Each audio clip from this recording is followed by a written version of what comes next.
Hello friends, আমি doctor shiny আপনাদেরকে সুস্থ রাখতে ব্যবহার করতে আজকে আমার এই ভিডিওটি বানানো।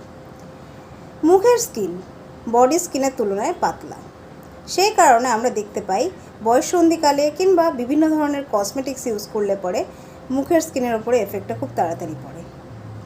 আমরা মুখের স্কিনকে গ্ল্যামারাস বানাতে বা ঔজ্জ্বল্য বাড়াতে অনেক রকমের ক্রিম না জানিয়ে হয়তো ব্যবহার করি বা অনেক রকম ঘরোয়া টোটকাও ব্যবহার করি।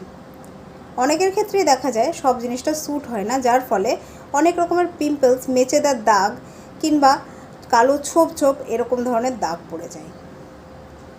আপনারা এই দাগ মেটাতে বা পিম্পলস অ্যাকনি মেটাতে অনেক রকম ওষুধ, ক্রিম, অনেক কিছু ট্রাই করেন, কিন্তু আলটিমেটলি কিছু দিনের জন্য সারলেও সেটা আবার বারবার ফিরে আসতে থাকে। স্পেশালি মেয়েদের মধ্যে যখন মেন্সের আগের স্টেজ হয় সেই টাইমে প্রচুর মাত্রায় পিম্পলস বেরোয়, সঙ্গে মেন্স ওভার হয়ে গেলে এগুলি অনেক সময় সেরে যায় কিন্তু দাগ ছেড়ে যায়।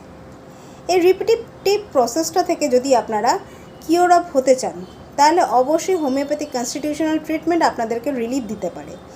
আমি আমার ক্লিনিকে এরকম প্রচুর পেশেন্ট দেখেছি যারা কসমেটিক ইউজের জন্য কিংবা বিভিন্ন ধরনের ক্রিম ইউজের জন্য বারবার স্কিনের ইনফেকশনে কিংবা অ্যাকনি, পিম্পলস এসবে ভুগেছেন।